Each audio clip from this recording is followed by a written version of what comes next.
Quand j'étais petit, à 5 ans, je me suis ouvert le doigt et quand les pompiers sont venus me soigner, j'ai bien aimé ça et je voulais devenir pompier comme eux.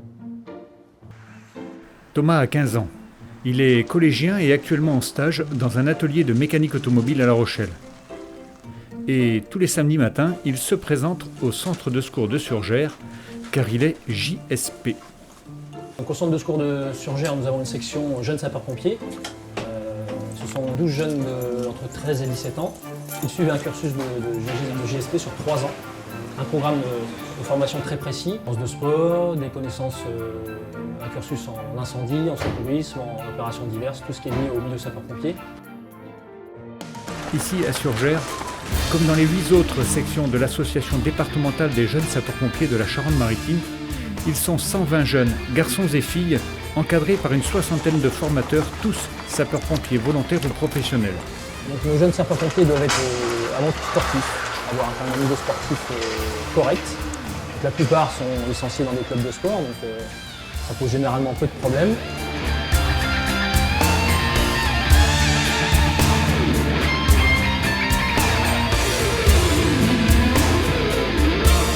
Donc, ces 12 jeunes vivent une petite aventure sur 3 ans qui leur permet à l'aube des 18 ans de devenir sapeurs-pompiers volontaires s'ils ont toujours cette motivation-là. Et la plupart du temps, ils rentrent sapeurs-pompiers volontaires dans l'automne.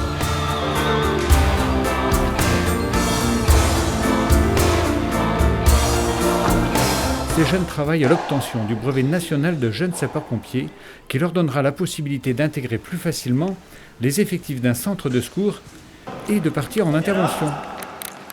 5 tours. 1, 2, 3.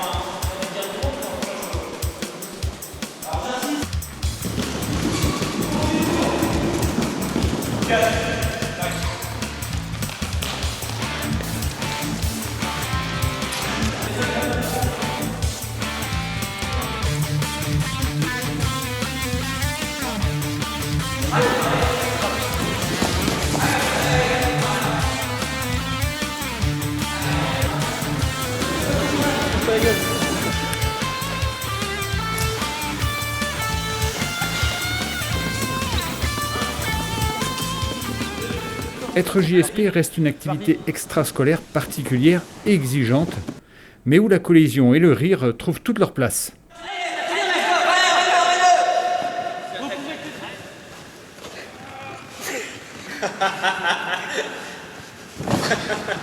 C'est ça, faut l'emmener comme ça,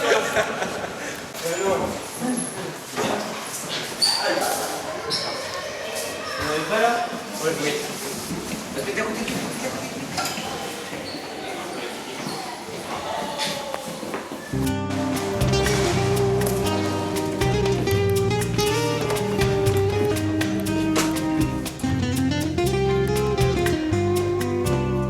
Au-delà d'une bonne condition physique, ils doivent aussi suivre des cours théoriques sur lesquels ils sont régulièrement évalués.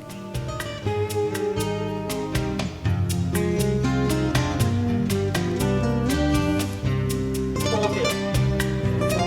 fermer la porte. Pourquoi? Pour éviter, plus il y a d'air, plus le feu va se développer. On est d'accord? Donc on referme la porte. Dans 5 minutes, entrée de manœuvre, derrière le fourgon. Dépêchez-vous. Allez.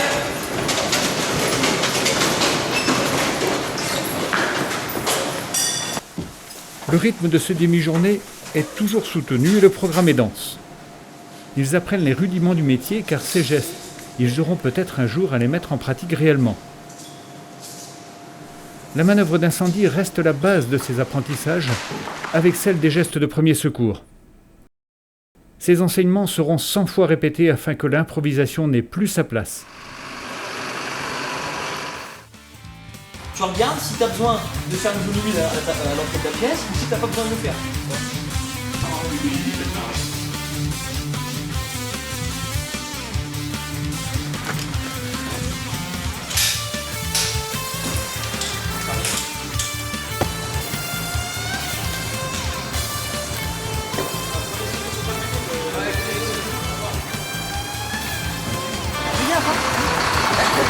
Bon allez, allez.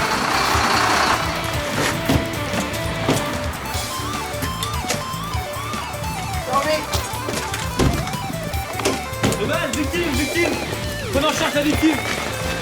Le BAD, vous poursuivez l'extinction. Vous poursuivez l'extinction. La victime au fourgon. Ouais. Oh.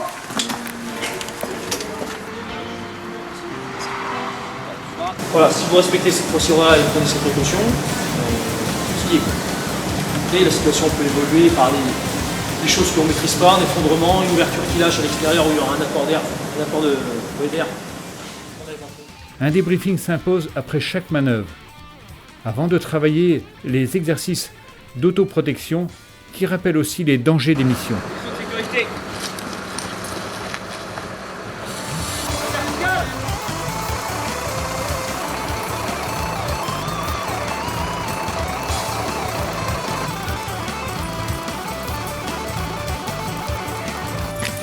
Ces jeunes ont 3 ans pour apprendre ces bases. Tous ces enseignements sont reconnus par la profession.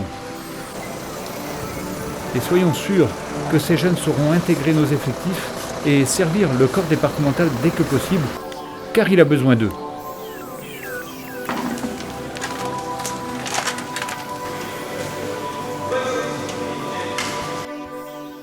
Ils apprennent beaucoup. Ils sont à moitié stricts et à moitié gentils. Ils sont entre les deux, ils sont vraiment... ils nous apprennent bien, quoi. Je suis très fier d'être jeune sapeur-pompier.